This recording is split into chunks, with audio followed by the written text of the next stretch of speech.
नमस्कार दोस्तों, कैसे हैं आप लोग। अथर्व एजुकेटर के इस यूट्यूब प्लेटफॉर्म पर एक बार पुनः आपका स्वागत है। दोस्तों, पिछले वीडियो में हमने समीक्षा अधिकारी, सहायक समीक्षा अधिकारी के सिलेबस पे पूरे विस्तार से चर्चा करी थी और हमने तब आपसे वादा किया था कि हम हिंदी की रोज क्लासेस प्रारंभ करेंगे। हिंदी में समीक्षा अधिकारी, सहायक समीक्षा अधिकारी के पेपर में केवल 5 टॉपिक आते हैं, 6 टॉपिक आते हैं और हर टॉपिक 10 नंबर का होता है और हर टॉपिक से 10 प्रश्न आते हैं। रटने का विषय है, समझने वाली हिंदी समीक्षा अधिकारी, सहायक समीक्षा अधिकारी में नहीं आती, तो हमें रटना होगा। सबसे पहला टॉपिक हम प्रारंभ करने जा रहे हैं तद्भव तत्सम का। मैं आपको रोज 50 प्रश्न दूंगा इस टॉपिक पर और आने वाले 15-20 दिनों तक हम यही टॉपिक डिस्कस करेंगे। आपको रोज 50 टॉपिक ये पॉइंट्स याद करने हैं, ये 50 ये प्रश्न याद करने हैं। अगर आपसे किसी भी वजह से 50 प्रश्न याद करने में आपको तकलीफ होती है तो आप 25 कर लीजिए, 20 की जगह 40 लग जाएंगे, लेकिन करने पड़ेंगे। और याद करने के बाद आपको रोज उसको रिवीजन भी करना होगा, क्योंकि हिंदी रटने का है इतना सब कुछ। हमें करीब आप हजार क्वेश्चन हर टॉपिक से मान के चलिए तो 6000 प्रश्न आपको रटने हैं। तो न तो ये एक दिन में रटे जा सकते हैं और ना ही एक बार में रटे जा सकते हैं। आपको समय देना होगा, ज़्यादा नहीं, रोज़ 1 घंटा दे दीजिए, 1.5 घंटा दे दीजिए हिंदी के लिए। पूरे दिन जीके पढ़िए, 60 क्वेश्चन के लिए आप रोज़ 1-1.5 घंटा तो दे ही सकते हैं। मल्टीपल रिवीजन करने होंगे। देखिए, आप तद्भव से तत्सम याद कर लीजिए या तत्सम से तद्भव याद कर लीजिए, दूसरा पार्ट आपको अपने आप याद हो जाएगा। इसमें प्रश्न सीधे आते हैं कि निम्न में से कौन सा शब्द तत्सम है। 4 ऑप्शन दिए होंगे, उसमें से आपको तत्सम छांटना होगा। या निम्न में से कौन सा शब्द तद्भव है, 4 ऑप्शन दिए होंगे, तद्भव छांटना होगा। निम्न में से कौन सा तत्सम नहीं है, 3 तत्सम दे रखे होंगे, 1 तद्भव दे रखा होगा, वो आपको पता होना चाहिए। निम्न में से कौन सा तद्भव नहीं है, 3 तद्भव दे रखे होंगे, 1 तत्सम दे रखा होगा, तत्सम छांटना है। ले दे के आपको पता होना चाहिए कि तत्सम कौन सा है और तद्भव कौन सा है, या इस किस तत्सम का क्या तद्भव होगा। ठीक है, तो चलिए प्रारंभ करते हैं। पहले आप एक बार समझ लीजिए तत्सम और तद्भव होते क्या हैं। तो देखिए, भाषा, हिंदी की जो मूल भाषा है या मातृभाषा जननी है, वो संस्कृत को माना जाता है। तो संस्कृत से जिन शब्दों को हिंदी में सीधे सीधे ग्रहण कर लिया गया है वे कहलाते हैं तत्सम, और समय के साथ उनमें जो विकार उत्पन्न हो गए हैं वे कहलाते हैं तद्भव। परिभाषा में उतने डिटेल में आपको जाने की जरूरत नहीं है, आपको इनके उदाहरण रटने हैं सीधे सीधे। तो देखिए, पहला है हमारा स्तुति। स्तुति का तत्सम होता है स्तुति। दूसरा है 80, गिनती होती है ना, 70 80 90, तो ये वही 80 है। गिनतियां हम अलग से एक पूरी लिस्ट में हम गिनतियां करेंगे। क्यों? क्योंकि 1 से लेके 100 तक पूरी गिनती है, कोई भी गिनती पूछी जा सकती है, तो गिनती तो रटने से कोई फ़ायदा नहीं है हमें। हम कुछ गिनतियां रटेंगे 15 के आसपास, और हम देखेंगे कि हमें सारी गिनतियां याद हो गई हैं। तो गिनतियां मैं अलग से करूँगा, बाकी जहाँ जहाँ यहाँ पर कुछ गिनतियाँ आती जाएँ लिस्ट में तो आप याद कर लीजिएगा। 80 का होता है अशीति, अटारी का अट्टालिका, असीस का आशीष, आशीर्वाद होता है ना आशीष, तो उसका तद्भव होता है असीस।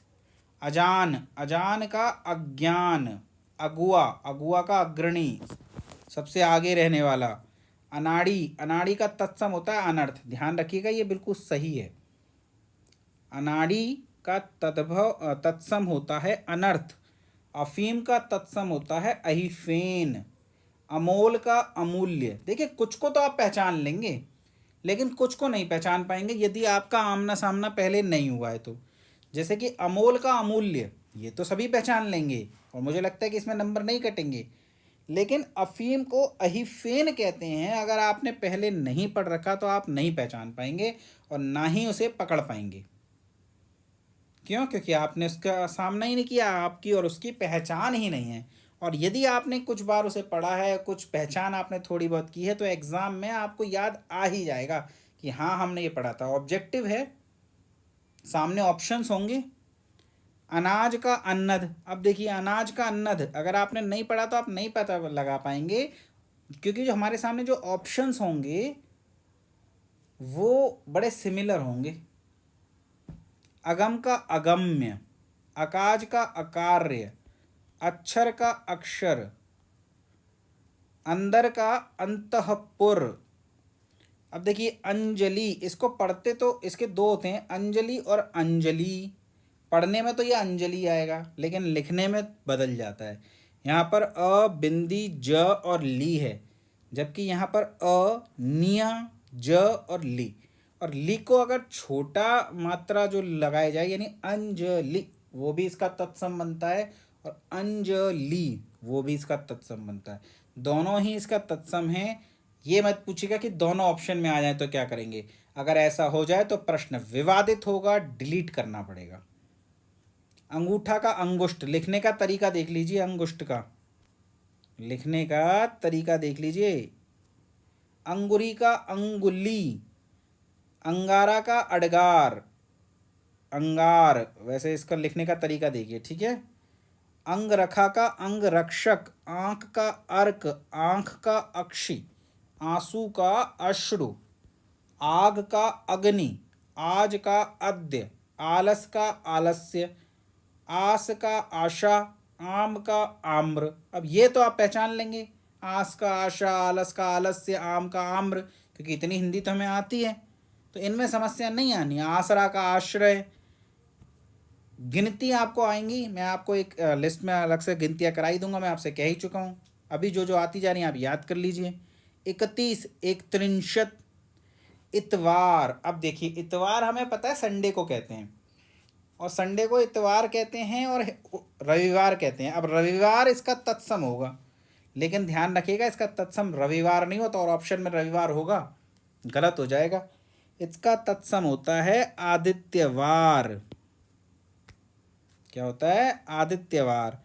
तो अगली बार आपके पापा कहें कि बेटा पढ़ाई नहीं करनी, तो मत कहिएगा कि नहीं पापा आज तो संडे है, कह देना आज तो पापा आदित्यवार है। और इतना का ईयत होता है, मैं तो ईयत ही पढ़ूंगा, ठीक है। इमली का अमलिका, इसका एतस्य, स्थिति का स्थिति। देखिए बोलने में तो दोनों एक जैसे लगेंगे लेकिन लिखने में फर्क पड़ जाएगा। तद्भव है इसका ई स्थिति, ई की मात्रा है, मतलब छोटी ई है और फिर स्थिति, और इसका तत्सम होता है स्थिति। इलायची, खाने वाली इलायची, इसका तत्सम एला होता है। अब देखिए मैच ही नहीं कर रहा कहीं से कहीं तक। अगर आपने नहीं पढ़ रखा तो आप नहीं बता पाएंगे। ईख का इक्षु, ईंट का इष्टिका, ईर्षा का ईर्ष्या, ये तो आप पता लगा लेंगे। उंगली का अंगुलिका, उत्साह का उत्साह, उजला का उज्ज्वल। देखिए उज्ज्वल कई बार शुद्ध शुद्ध में भी पूछा जाता है, तो दो आधे जा आते हैं इसमें। उपज का उत्पद्धते, उपरोक्त का उपर्युक्त, उपटन का ऊर्ध्वर्तन ऊर्ध्वर्तन, उरद का ऊर्ध्व, उलाहना का उपालंब, किसी को ताना मारना, उलाहना देना, उसका होता है उपालंब। उल्लू, उल्लू का उलूक। महाभारत में शकुनी का कैरेक्टर याद है? शकुनी के पुत्र का नाम था उलूक, और उलूक तत्सम होता है उल्लू का। ऊंचा, ऊंचा का तत्सम उच्च, ऊंट का उष्ट्र और ऊन का उर्ण। तो दोस्तों ये 50 प्रश्न थे, समझाने के लिए इसमें कुछ है नहीं। मैं आपको रोज 50-50 प्रश्न दूंगा, आपको एक कॉपी में नोट करने और याद करने, ठीक है। तो धन्यवाद दोस्तों। अगर सेशन पसंद आया हो तो इसे प्लीज़ लाइक कीजिए, सब्सक्राइब कीजिए और शेयर भी कीजिए। आपका एक एक लाइक, एक एक सब्सक्राइब, एक एक शेयर मेरे लिए बहुत इम्पोर्टेंट, बहुत मायने रखता है और मुझे बहुत मोटिवेशन देता है। धन्यवाद।